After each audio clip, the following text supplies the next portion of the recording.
ಎಲ್ರಿಗೂ ನಮಸ್ಕಾರ. ಅನಿತಾ ಅಭಿನಂದನ್ ಕನ್ನಡ ವ್ಲಾಗ್ಗೆ ಸ್ವಾಗತ. ಇವತ್ತಿನ ರೆಸಿಪಿ ಬಂದು ಅನ್ನ ಮತ್ತು ಮುದ್ದೆ ಜೊತೆಗೆ ಒಂದು ಒಳ್ಳೆ ಕಾಂಬಿನೇಷನ್ ಆಗಿರುವ ಮೊಸಪ್ಪನ್ನು ಮಾಡೋದು ಹೇಗೆ ಅಂತ ನೋಡ್ಕೊಳ್ಳೋಣ. ಮೊದಲನೇದಾಗಿ ಗ್ಯಾಸ್ ಹಚ್ಕೊಂಡಿದ್ದೀನಿ. ಅದರ ಮೇಲೆ ಒಂದು ಪಾತ್ರೆಯನ್ನು ಇಟ್ಟು ತೊಗರಿಬೇಳೆ ಮತ್ತು ಹೆಸರುಬೇಳೆಯನ್ನು ಹಾಕ್ಕೊಂಡಿದ್ದೀನಿ. ಅದರ ಜೊತೆಗೆ ಬೆಳ್ಳುಳ್ಳಿ, ಈರುಳ್ಳಿ, ಟೊಮ್ಯಾಟೊ ಹಾಗೂ ಹಸಿಮೆಣಸಿನಕಾಯಿಯನ್ನು ಹಾಕ್ಕೊಂಡಿದ್ದೀನಿ. ನಂತರ ಅದಕ್ಕೆ ಬೇಕಾದಷ್ಟು ನೀರನ್ನು ಮಿಕ್ಸ್ ಮಾಡಿ ಕುದಿಲಿಕ್ಕೆ ಬಿಡೋಣ. ಒಂದು ಲಿಡ್ಡನ್ನು ಕ್ಲೋಸ್ ಮಾಡಿ ಕುದಿಲಿಕ್ಕೆ ಬಿಟ್ಟು ಒಂದು ಮಿಕ್ಸಿ ಜಾರನ್ನು ತಗೊಂಡು ಅದಕ್ಕೆ ಹಸಿ ತೆಂಗಿನ ತುರಿ ಜೊತೆಗೆ 1.5 ಸ್ಪೂನಷ್ಟು ಧನಿಯಾ ಪೌಡರ್ ಹಾಗೂ 1.5 ಸ್ಪೂನಷ್ಟು ಸಾಂಬಾರು ಪೌಡರನ್ನು ಹಾಕ್ಕೊಂಡಿದ್ದೀನಿ.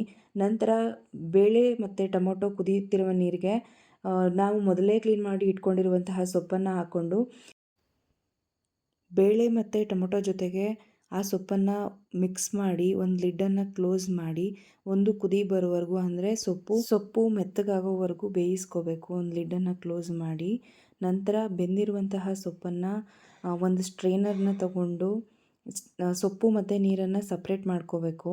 ಸಪ್ರೇಟ್ ಮಾಡ್ಕೊಂಡ ನಂತರ ನಾವು ಮೊದಲೇ ಏನು ಹಾಕಿಟ್ಕೊಂಡಿದ್ವಿ ಜಾರಿಗೆ, ಅದರ ಜೊತೆಗೆ ಸೊಪ್ಪನ್ನು ಸಹ ಹಾಕ್ಕೊಂಡು ಸ್ವಲ್ಪ ತರಿಯಾಗಿ ರುಬ್ಕೋಬೇಕು.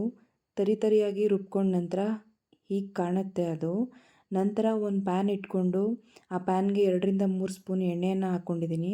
ಅದರ ಜೊತೆಗೆ ಈರುಳ್ಳಿ ಮತ್ತು ಸಾಸಿವೆ, ಕರಿಬೇವಿನ ಸೊಪ್ಪನ್ನು ಒಗ್ಗರಣೆಗೆ ಹಾಕ್ಕೊಂಡು ಒಗ್ಗರಣೆ ಸ್ವಲ್ಪ ಫ್ರೈ ಆಗೋವರೆಗೂ ಇದ್ದು ನಂತರ ನಾವು ಮೊದಲೇ ರುಬ್ಬಿಟ್ಕೊಂಡಿರುವಂತಹ ಮಸಾಲೆಯನ್ನು ಅದರೊಳಗಡೆ ಹಾಕ್ಕೋಬೇಕು. ನಂತರ ರುಚಿಗೆ ಬೇಕಾದಷ್ಟು ಉಪ್ಪನ್ನು ಹಾಕ್ಕೋಬೇಕು.